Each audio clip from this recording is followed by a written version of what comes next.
Tere kõigile, ilusat rahvusvahelist vabatahtlike päeva meile kõigile just, et super hea meel olla sellises seltskonnas sellel päeval ja rääkida oma südamelähedasest teemast ja olulisest teemast.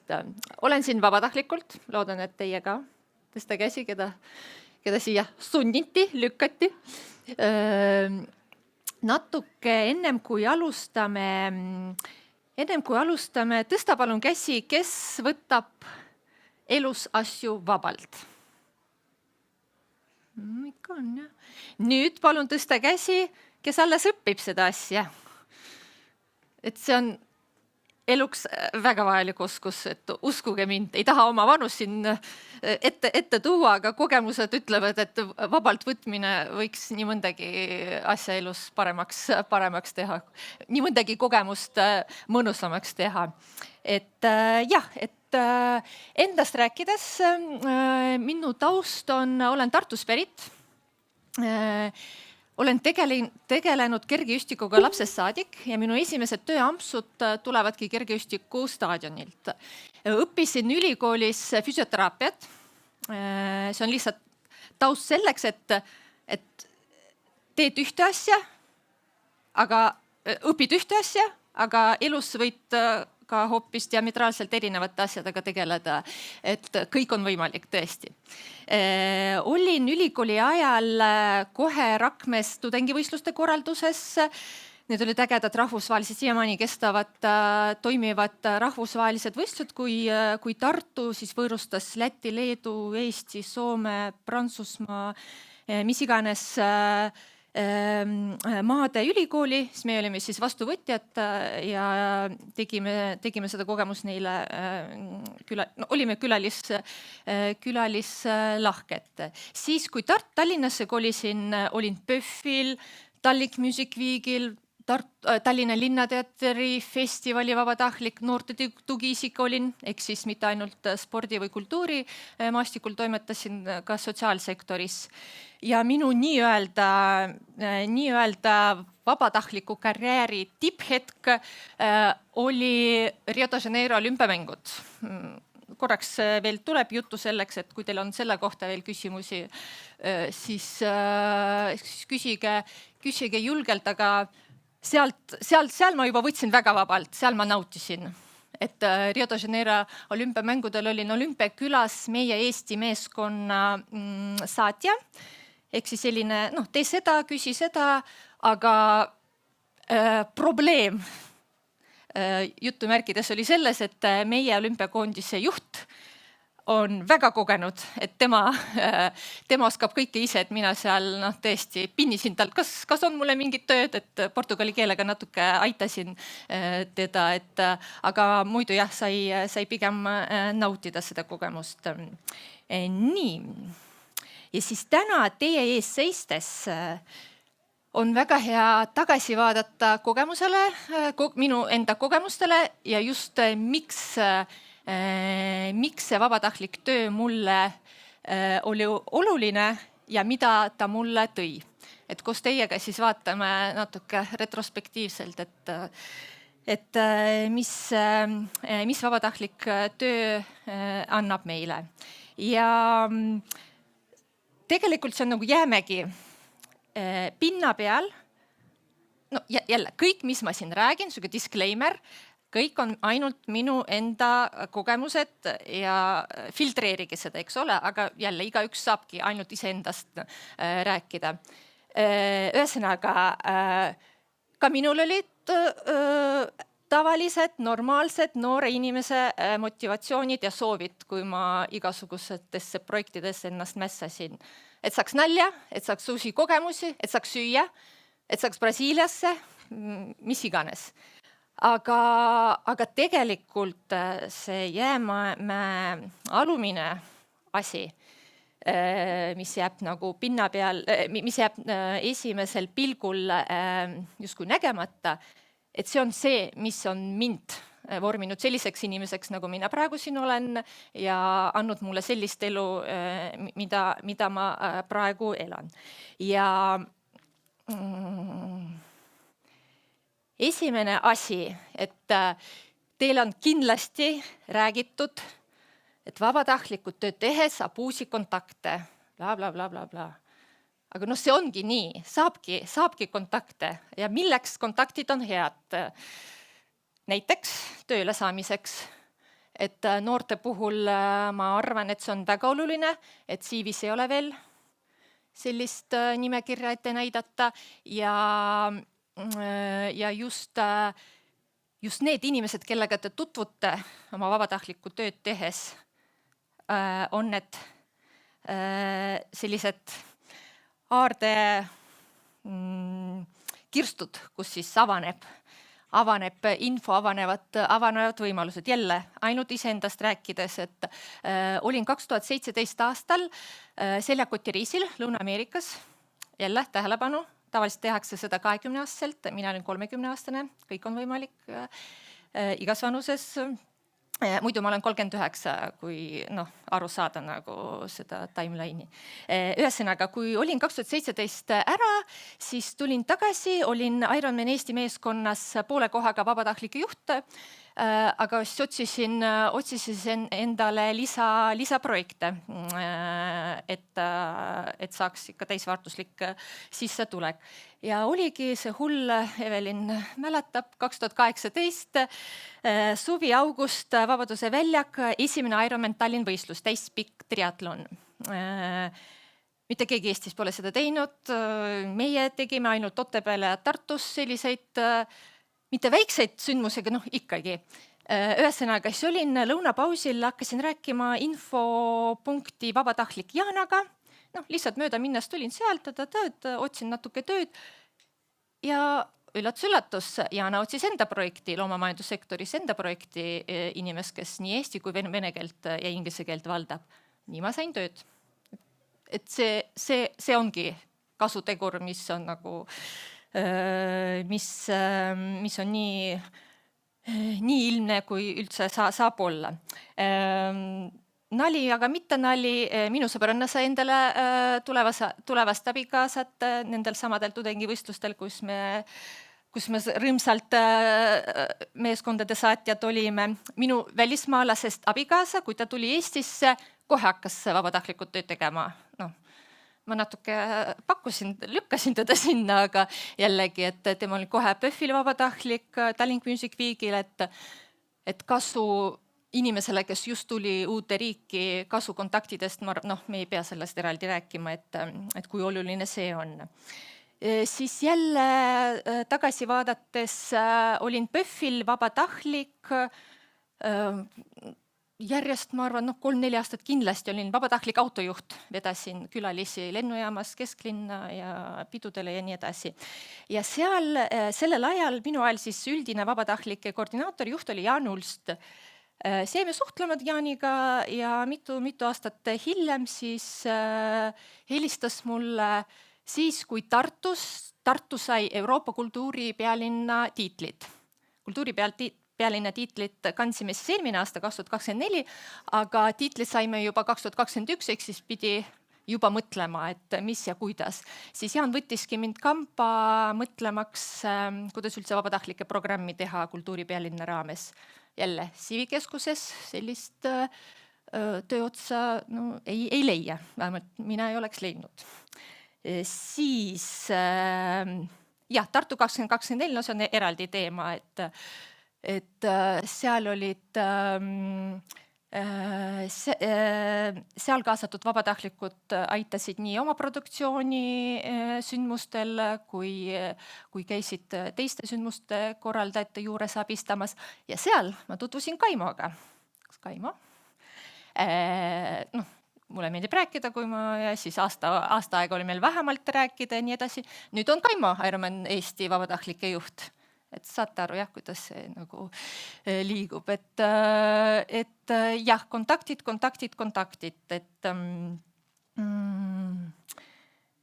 Aga kõik, mis ma praegu olen öelnud teile, pigem sükse töömaiguga, eks ole, et saab tööd, et saab uusi, et saab tööd, saab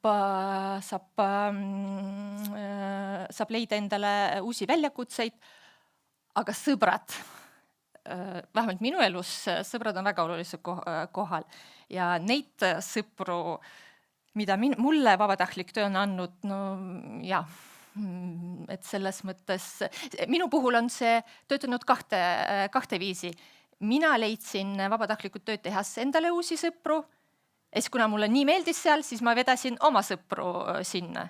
Siis lõpuks olid kõik omavahel sõbrad, et vahepeal, kui mingid istumised või kokkusaamised on, et natuke nagu mõtleme, mis aastal mina sinuga tutvusin või kus kaudu ja siis hakkab see, et jaa, me ju seal Ironmanil ja see on hästi tore. Nii, kontaktidest rääkisime. Elus kipub niimoodi olema, et kui teed midagi kirega või ja sära silmis ja teed midagi hästi, siis see kipub inimestele silma jääma. Notabene, tähelepanu, see töötab ka vastupidi, eks ole. Ja nii oligi, et kui sattusin juhuslikult triatloni maailma juurde, triatloni korraldusse, siis tegime kõik, ehitasime, vedasime öösel prügikaste, registreerisime sportlasi, ma tegin massaaži isegi, issand, nii palav oli, triatloni võistlused tavaliselt suvel toimuvad.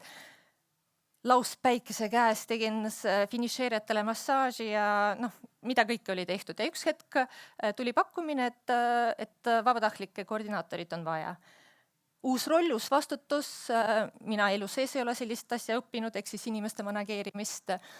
Aga jah, siinkohal teile suur soovitus, tungiv soovitus, et kui teile midagi säärast pakutakse, kindlasti hakkate kahtlema endas, aga pigem võtke vastu, et mina usun sellesse, et millegi pärast seda pakkumist teile ju tehti, et hullem, mis saab juhtuda, ma ei tea, te ei saa hakkama, rohkem ei kutsuta või teile üldse endalegi ei hakka meeldima, aga pigem proovige. Ja mul on ka hea meel selle üle, et meie enda meeskondades, nii Ironman Eesti meeskonnas kui Triatloni Akadeemia meeskonnas, me alati utsitame ja motiveerime ja ise vaatame, et kes on keskmisest tublim või kes ise tunneb huvi ja tulebki ja küsib, et kas järgmisel aastal saaks natuke rohkem vastutus, ehk siis tiimijuhi rolli näiteks ja kui meil on selleks võimalus ja inimene ka sobib, et siis see karjääriredel on meil toimib väga hästi, et seal samas 2018 aastal need noored, kes olid 16-17 aastased, et nüüd on meil täisväärtuslikud tiimiliikmed. Täisväärtuslikud selles mõttes ma mõtlen, et nemad on meiega nagu terve hooaja vältel ja panustavad rohkem ja nende motivatsioonipakett on ka natuke suurem. Et tiimiüritused ja koolitused ja tänupead ja kõik, mis ühe meeskonna poolt on oodatud. Nii, ma natuke piilun, sest ma ei taha midagi unustada. Jah, et kui jälle enda see kõik minu jutt tundub isegi mulle sujuv ja see oligi nii tore ja lihtne aga tegelikult jälle, kui ma sain seda uut vastutuse endale ja meie saime endale täispikka triatloni korralduse võimaluse Tallinnas, see tähendas ligi 800 vabatahtlikku, neid leida, neid panna tiimidesse, suhelda tiimijuhtidega, tegeleda hallide aladega, tegeleda SOS-idega, et see oli hull, et jälle, Evelin Lehvita, kui sind ei oleks minu kõrval, siis ma ei oleks, ma arvan, eluga seal pääsenud, aga jälle, inimene on võimeline õppima, jälle ma olen füsioterapeut, nagu ma mainisin, ja kui mul oli huvi, mul oli tahtmis, siis ma õppisin jooksvalt neid asju. Nii, ja siis jah, kui ma seal Rio de Janeiros olin, siis ma natuke mõtlesin, Anna, ma olen tavaline vabatahtlik, ära lobise liiga palju, ära nagu õpeta, et see on nagu tore, kui teil on aastatega tekib see pagas, vabatahtliku töö pagas, siis juba käite niimoodi vaatad, et märgid nii neid häid asju, mida võiks enda juures nagu katseda, aga siis märgid, et sellele ei ole veel mõeldud siin meeskonnas, et see on niisugune tore. Noh, professionaalne kretinism tekib, et ei saa kuskil mujal käia, et ilma, et filter on kogu aeg peal. Nii, aga arenguvõimalustest veel, jah, seda ma mainisin, et meie meeskonnas on vabatahtlike teema väga oluline, et meie loodan, et hoiame hästi meie vabatahtlikke, et kes ole veel jõudnud minu kolleegide juures seal saalis, teises saalis, meie laua ääres käia, palun tehke, et tüdrukud ja Kaimo seletavad rohkem meie võimalustest, aga üleüldse triatlon on selline äge ala, et see tähendab mitmekesisust. Et tavaliselt noortel, ükskõik, mulle üldse ei meeldi see ealine gradatsioon, noored, eakad, täiskasvanud, lihtsalt inimestel kipub olema see kahtlus, kas ma ikka sobin, teate, kui palju ma pidin murdma seda müüti, triatlon, ma ei oska ujuda. Need sportlased hakkavad ujuma ja rattaga sõitma, nii et meie korraldame. Mul on oluline, et sul oleks aega, sul oleks tahtmist ja siis leiame sulle sobiva töökoha, et jällegi, et ehitusest kuni medalite jagamiseni, kõike, mis te suudate ette kujutada.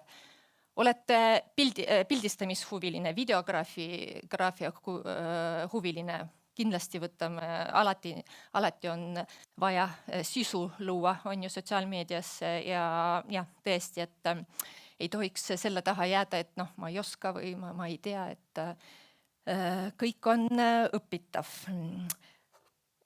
Kolmandaks tõin sellist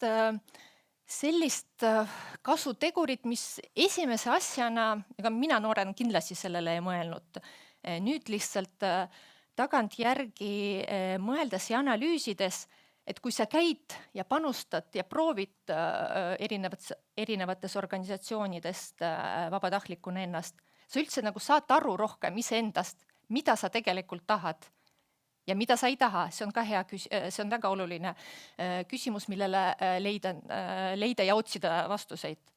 Et mis sulle üldse pinget ei paku, siis sa lihtsalt järgmine kord ei tee seda. Aga just, et rohkem iseendast aru saada, mis need võimalused elus on ja mis pakuks huvi. Siis lõpetuseks jagan mõned õppetunnid või soovitused, mis mul võtsid aega circa 10 aastat, kui mitte rohkem. Teil võiks kindlasti kiiremini see minna. Enesekindlus, väga oluline teema ja väga südamelähedane teema mulle, et kui ma näen, et inimesed, noored, ükskõik, inimesed kahtlevad endast, et võib tekkida, väga kergelt võib tekkida, see on sellise näoga, see teab kõike, oskab kõike, no ei oska ja ei tea kõike, see ei ole võimalik lihtsalt. Igaüks teab midagi või oskab midagi, mida teine ei oska ja see tundub siuke banaalne motiveeriv kõne praegu, aga see ongi nii, et tiim koosneb inimestest, kes loovad väärtust igaüks, sest tema ongi see unikaalne inimene. Et kindlasti, et pea meeles, et enesekindlus tuleb vaid tegutsemise käigus, ära karda, proovi, katseta, jällegi tagasi tulles minu selle välismaa kogemusele, ära piirdu Eestiga. Siin juba nägin mõne laua taga välismaa võimalusi, eks siis neid võimalusi mina esindan nii-öelda sporti, aga kui mina ise seal seljakoti reisil olin, et mitmetes hostelites peatusin, et alati olid vabatahtlikud, kes reisisid ja aitasid siis vabatahtlikuna tasuta selle majutuse ja söögi eest, et neid võimalusi lihtsalt üüratu. Siis ükskõik, kas sa oled tavaline vabatahtliku rollis panustad või juba juhendad vabatahtlikke, tee ettevalmistust. Hästi palju asju võib ennetada, kui korralikult valmistad ette, sest neid SOS-e tuleb nagunii. See on jälle kogemustega tulnud tarkus, et kui vabatahtlik juht saadab sulle infot, palun loe seda, uuri võimalusel või vajadusel lisaks, kui vabatahtlik juht ei näita elusmärke, et ei saada ühtegi kirja enne sündmuse algust, lihtsalt kirjuta, helista talle, et minu igapäevane praktika kahjuks need tehnilised probleemid, et kirjad lähevad spämmkausta ja mul on tõesti nii hea meel, kui vabatahtlik ise kirjutab ja tunneb mured, et miks ma ei ole midagi saanud, et see on ka üks ettevalmistus osadest. Siis jällegi kattub natuke eelnevaga, et küsija ära eelda, see on üldse elus vajalik oskus, ma arvan, et pigem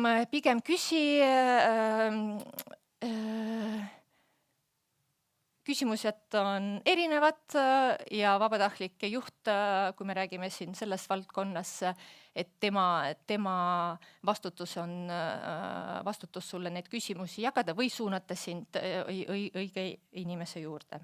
Ja samamoodi, kui sa näiteks triatloni sündmusi meeles pidades, kui oled mitte infopunkti vabatahtlik, infotelgi vabatahtlikus sa peadki nagu väga asjalik olema, aga sa oled rattaraja ääres ja inimene näeb, et sa oled vestis või selle särgiga, vabatahtlike särgiga, et vähem, mis sa võid talle öelda, et sa peaksid teda suunama sinna, kus infot saab. Aga see on jällegi sinu ettevalmistus, et teada, kus need infopunktid asuvad. Ole tore inimene, et see päästab nii mõndagi olukorda ja usu seda, et teised inimesed on tegelikult ka head.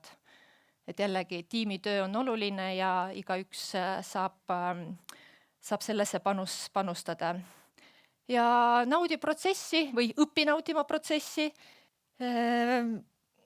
Ole enda elu superkangelane, ei väsima kordamast, et ei tohiks üle kanda vastutust enda elu ja enda kogemuste üle teistele inimeste või eluolukordadele.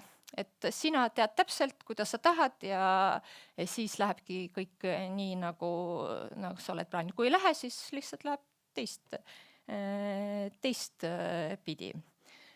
Jah, võtta vabalt, hooli sellest, mida sa teed, hooli nendest, kellega sa seda teed, siis tunnevad kõik ennast superkangelastena ja meie maailm suurelt öeldes on päris parem koht. Aitäh teile!